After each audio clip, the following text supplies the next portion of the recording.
बॅलेटवर निवडणुका होईपर्यंत निवडणुकांवर बहिष्कार टाका, राज ठाकरेंची भूमिका असल्याची संजय राऊतांची माहिती। देशात विचार पसरला तर एकमत होऊ शकतं, राऊतांची प्रतिक्रिया। कामामध्ये दिरंगाई करणाऱ्या कंत्राटदारांवर मुख्यमंत्री फडणवीस भडकले, वेळेत कामं करा नाहीतर बंदी, फडणवीसांचा इशारा। धरणाच्या खालून बोगदे काढले, मिठी नदीचा पूल कोणती मोठी गोष्ट आहे, फडणवीसांचे खडे बोल।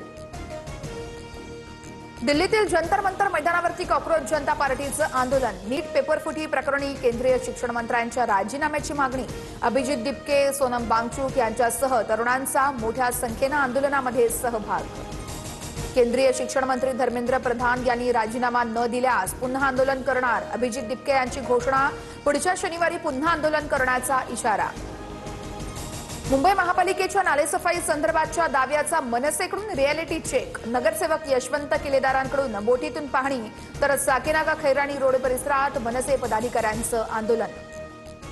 इंग्लंड आणि आयर्लंड विरुद्धच्या मालिकेसाठी टीम इंडियाची घोषणा, वयाच्या 15व्या वर्षी वैभव सूर्यवंशीची टीम इंडियामध्ये निवड। श्रेयस अय्यरकडे T20 संघाची धुरा, तर तिलक वर्मा उपकर्णधार। छगन भुजबळ यांना राज्यसभेची उमेदवारी मिळण्याची दाट शक्यता, तर भुजबळांच्या मंत्रिपदाच्या आणि आमदारकीच्या जागी समीर भुजबळांना संधी देण्यासंदर्भात चर्चा। आपल्या वाटाचे मंत्रिपद कुटुंबातील व्यक्तीलाच देण्याची भुजबळांची भूमिका।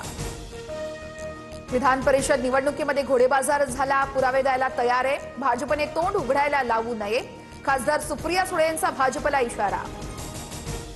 माणसं पैशांपेक्षा प्रेमानं जिंकता येतात, हे कळालं तर बिल मांडण्याची गरज नाहीये। निवडणूक प्रक्रियेत सुधारणांचं बिल कुणी आणल्यास स्वागतच, मुख्यमंत्री फडणवीसांचं सुप्रिया सुळेंना प्रत्युत्तर। मान्सूनचं तळ कोकणामध्ये आगमन, राज्यातील उर्वरित भागातही लवकरच मान्सून दाखल होणार। पुढील 4 दिवस राज्यातील बहुतांश भागात मेघगर्जनेसह पावसाची शक्यता।